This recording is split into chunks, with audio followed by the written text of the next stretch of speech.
है उसमें क्या नहीं मिलेगा प्रधान जी कि विरासत में सच्चा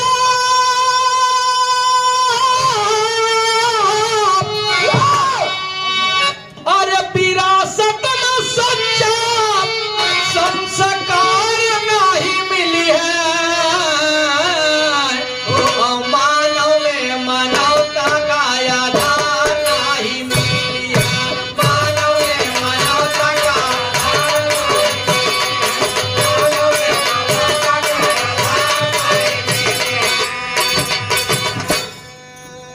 और सच्चा गुरु नहीं मिली है शिष्य आज्ञाकारी सच्चा गुरु नहीं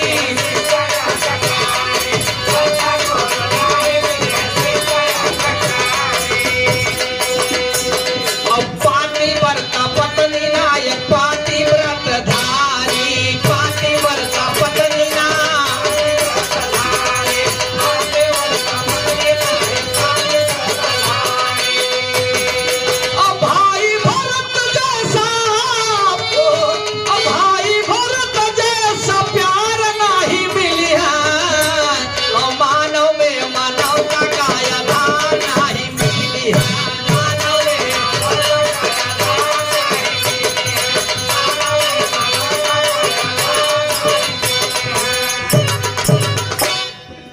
भैया हो भरत के जैसा भाई का प्यार मिलने वाला नहीं है सच्चा गुरु मिलने वाला नहीं है आज्ञाकारी शिष्य वो भी मिलने वाला बहुत मुश्किल है दोस्त पतिव्रता पत्नी आजकल सब इंसान ये चाहता है कि हमारा सबसे बड़ी पतिव्रता हो आने वाले समय में मिलना ये भी मुश्किल है जियालाल भैया आगे देखें आप क्या नहीं मिलने वाला है हमारा दल का मूछे और नारियल का चोटी हमारा दल का मूछे और नारियल का चोटी हमारा दल का मूछे और नारियल का चोटी और पाऊ हर का घूंघट पाऊ हर का घूंघट और चूल्हे पर का रोटी पाऊ हर का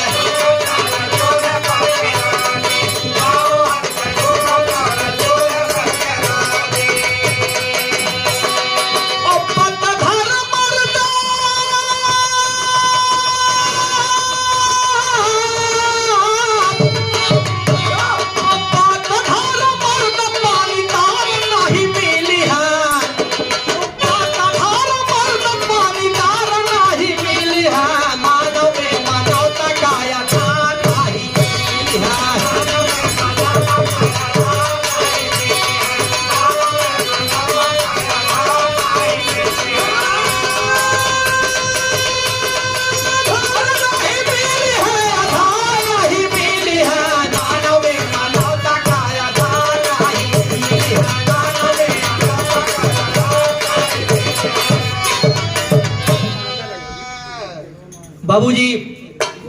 बंदधर मर्द आजकल के तो गुरु भी ऐसा होगा कि आंधा गुरु बहित चेला मांगे आग दिखावे क्या नहीं मिलने वाला है आप लोग ख्याल करेंगे अब पोथी पातारा के बात केहू नहीं मानी पोथी पातारा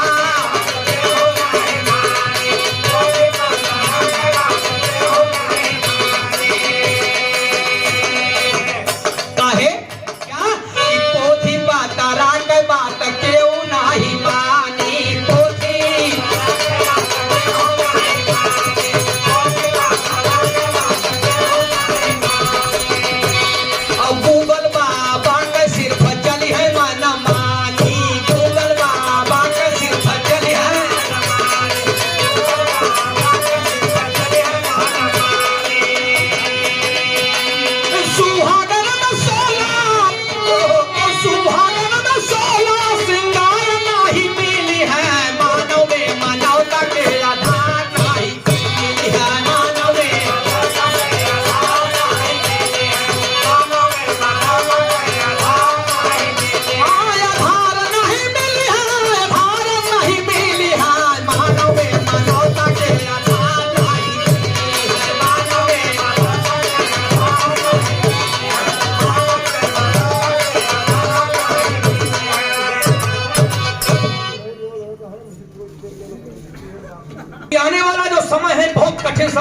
पहचान नहीं पाएंगे कि कौन अच्छा है कौन बुरा है बाबूजी। ये हमको जानना होगा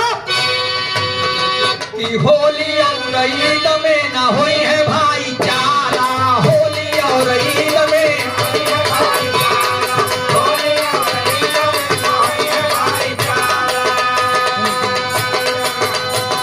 अम्मा साहेब के खातिर बही खूनवा का धारा,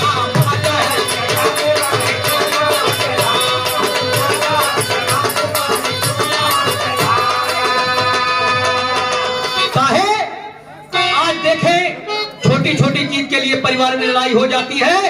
एक बिस्सा दो बिस्सा जमीन के लिए भाई भाई में